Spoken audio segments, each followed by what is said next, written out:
વડોદરા ડભોઈ ખાતે કલેક્ટર ક્યારે શિક્ષક બનાવી શકતો નથી પણ શિક્ષક કલેક્ટર ડોક્ટર વકીલ એન્જિનિયર વગેરે બનાવી શકે છે. વિકસિત ભારત બનાવવું હશે તો ખૂણે ખૂણે શિક્ષણ આરોગ્ય પહોંચાડવું પડશે નો છોટાઉદેપુર સાંસદ જશુભાઈ રાઠવાએ શ્રી દયારામ કેળવણી મંડળ સંચાલિત ડભોઈ એમ.એચ.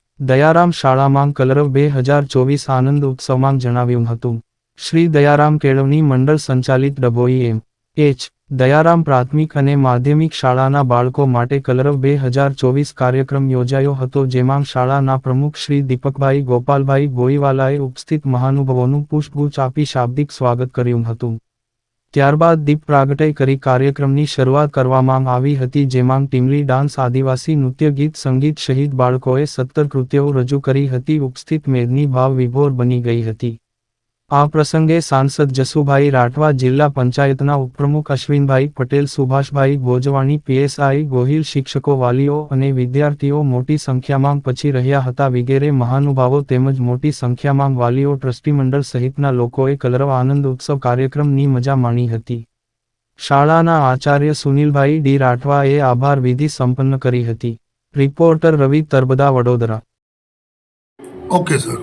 ડભોઈ દયારામ કેળવણી મંડળ સંચાલિત શાળાઓમાં આજે 2024માં કલરવ પ્રોગ્રામ એન્યુઅલ ફંક્શન રાખવામાં આવે છે. તેમાં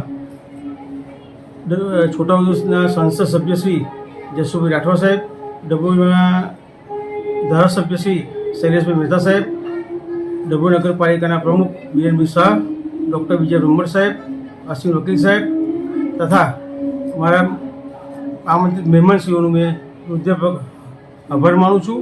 તથા અમારો પ્રોગ્રામ સફળ બનાવવા બદલ પત્રકારશ્રીઓ, અમારા સ્કૂલના શિક્ષકશ્રીઓ, પ્રિન્સિપાલશ્રીઓ તથા વહીવટી ક્લાર્ક બધાનો મેં આભાર માનું છું. શાળા પ્રોગ્રામ હતો કલરવ 2024 એન્યુઅલ ફંક્શનનો પ્રોગ્રામ રાખવામાં આવેલ છે. એ પ્રોગ્રામ ખૂબ જ સહજતાથી પત્યો એ બદલ મેં સૌનો આભાર માનું છું. કેટલા બાળકોએ ભાગ લીધો? લગભગ આ પ્રોગ્રામમાં 537 છોકરાઓએ ભાગ લીધો છે અને એમાં ટોટલ 18 ઇવેન્ટ રાખવામાં આવેલ છે અને ટોટલ બધું થઈને 18 ઇવેન્ટ રાખેલી છે ટોટલ.